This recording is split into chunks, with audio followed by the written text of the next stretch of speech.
Global skill development mission में आपका स्वागत है। पिछले सेशन में हमने लेफ्ट आउटर जॉइन के बारे में देखा। इस सेशन में हम राइट आउटर जॉइन की बात करने वाले हैं। यदि आप देखें तो हमारे पास यहाँ पे दो टेबल्स हैं, लेफ्ट साइड पे स्टूडेंट और राइट हैंड साइड पे लाइब्रेरी। ये वही टेबल्स हैं जो हम काफ़ी सेशन से पिछले काफ़ी सारे सेशंस में इनका प्रयोग हमने किया है।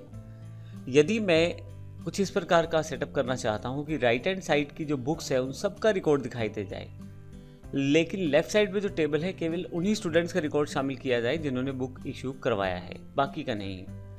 तो आइए देखते हैं किस प्रकार से हम इसे कर सकते हैं। मैंने इसे यहाँ पे ग्राफिकली शो किया है। थोड़ा नीचे आते हैं।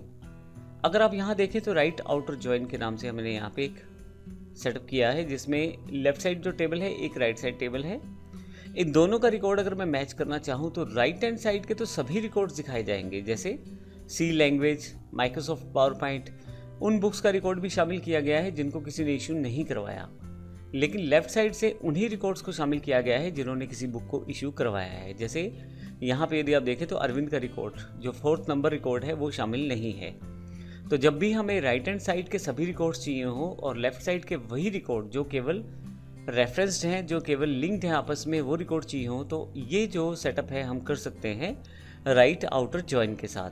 नीचे क्वेरी को हम देख सकते हैं, student dot student I D, student dot student name, ये दो फील्ड हमने स्टूडेंट टेबल में से ली है।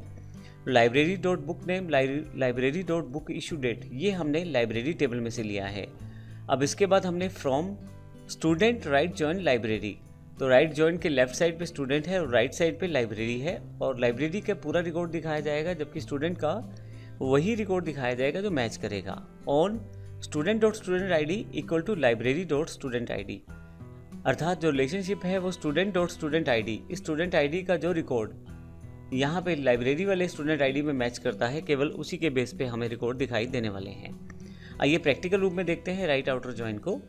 यहाँ हमारे पास MySQL की एक्सरसाइज फाइल्स में हमने काफ़ी सारी फाइलें पहले से इंक्लूड की है। इसमें राइट आउटर जॉइन आपके पास अवेलेबल है। मैं डबल क्लिक करके इसे ओपन कर लेता हूँ। आपको यदि किसी कारण से ढूंढने में मुश्किल हो रही है तो आप यहाँ पे सर्च भी मार सकते हैं कीवर्ड के साथ। जैसे आउटर लिखेंगे तो आउटर से रिलेटेड सारे आउटपुट यहाँ पे अवेलेबल हो जाएंगे। और अगर किसी कारण से ये फाइलें आपके पास नहीं हैं तो आप हमारी वेबसाइट www.issstworld.com या www.smartosystems.in की वेबसाइट से जाकर भी डाउनलोड कर सकते हैं डाउनलोड सेक्शन से। आइए देखते हैं किस प्रकार से हम इसका प्रयोग कर सकते हैं। सबसे पहले मैं दो टेबल बनाना चाहूँगा जो यहाँ पे मेरे पास अवेलेबल हैं। क्वेरी लगाने से पहले यहाँ पे मैं टेबल बना देता हूँ। अब देखिएगा इनमें हमने कुछ टेबल्स में डेटा को सेटअप किया हुआ है, तो आप शुरुआत में समझने के लिए इन्हीं एग्जाम्पल्स को प्रयोग करेंगे तो ईजिली क्लियर हो जाएगा। और अगर पहले से कोई टेबल बने हुए हैं जैसे यहाँ पे हैं तो इन्हें आप ड्रॉप कर दीजिए क्योंकि डेटा हमने चेंज किया है। आइए SQL में चलते हैं हम यहाँ से, और यहाँ पे हम Ctrl+V से पेस्ट कर देते हैं सारे डेटा को। पहले वाली टैब्स को मैं हटा देता हूँ और गो कर देता हूँ। क्योंकि डेटा चेंज है अकॉर्डिंग टू एग्जाम्पल, तो इसलिए अब ट्राई कीजिए हर बार टेबल दोबारा बना लें। अब मेरे पास कॉलेज में दो टेबल बन चुके हैं, एक लाइब्रेरी है एक स्टूडेंट है, और यहाँ पे स्टूडेंट का रिकॉर्ड यहाँ दिखाया गया है और यहाँ पे लाइब्रेरी का रिकॉर्ड दिखाया गया है। अब मुझे क्वेरी एग्जीक्यूट करनी है जो मेरी राइट आउटर जॉइन से रिलेटेड है, तो इसके लिए मैं नीचे से क्वेरी सिलेक्ट कर लेता हूँ। यहाँ पे मैंने एक क्वेरी को दो बार पेस्ट किया है, एक ऑर्डर आईडी के साथ और एक विदाउट ऑर्डर आईडी। फ़र्क सिर्फ आपको ऑर्डर का पड़ने वाला है, बाकी सारा कॉन्सेप्ट सेम रहने वाला है। मैं यहाँ पे इसको सेटअप कर देता हूँ क्वेरी को ताकि समझने में थोड़ा आसान हो जाए, और यहाँ से ऑर्डर आईडी को भी नीचे ले आता हूँ। अब यहाँ से शुरू करते हैं। इस पूरे प्रोसेस में बिल्कुल लेफ़्ट जॉइन का प्रोसेस ही है, लेकिन यहाँ पे सिर्फ कीवर्ड का चेंज किया है, लेफ़्ट से राइट कर दिया है। पूरी क्वेरी एग्जैक्ट क्या है, स्टूडेंट टेबल में से स्टूडेंट आईडी और स्टूडेंट नेम, ये दो फील्ड हमने रेफरेंस की हैं, जबकि लाइब्रेरी टेबल में से बुक नेम और बुक इशू डेट ये हमने दो रेफरेंस की हैं। फ्रॉम स्टूडेंट, क्योंकि हमें स्टूडेंट टेबल से डेटा उठाना है, विद राइट जॉइन लाइब्रेरी।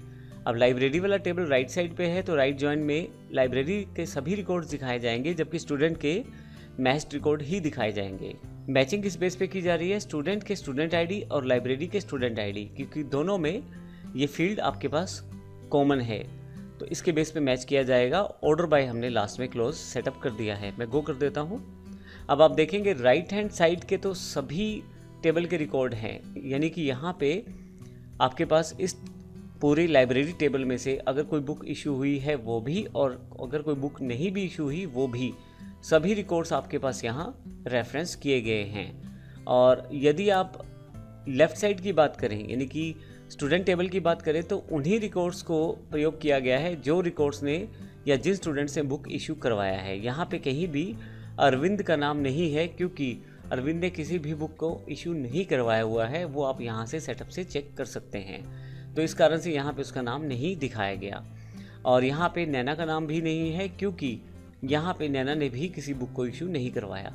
तो इस कारण से हमने इस पूरी क्वेरी में राइट हैंड साइड का जो टेबल है उसके सारे रिकॉर्ड शामिल किए हैं, जबकि लेफ्ट हैंड साइड के वही रिकॉर्ड शामिल किए गए हैं जो रेफरेंस्ड हैं या जो मैच करते हैं। तो अगले सेशन में हम जो हमारे पास नेक्स्ट जॉइन है, क्रॉस जॉइन, उसकी बात करने वाले हैं। टेक्निकली इसको फुल आउटर जॉइन भी कहते हैं, अगले सेशन में जो हम डिस्कस करेंगे। लेकिन क्योंकि माइस्क्ल में आउटर जॉइन के बजाय हम क्रॉस कीवर्ड का प्रयोग करते हैं, तो हम इस सेगमेंट में देखेंगे कि क्रॉस जॉइन को किस प्रकार से इम्प्लीमेंट किया जा सकता है। धन्यवाद।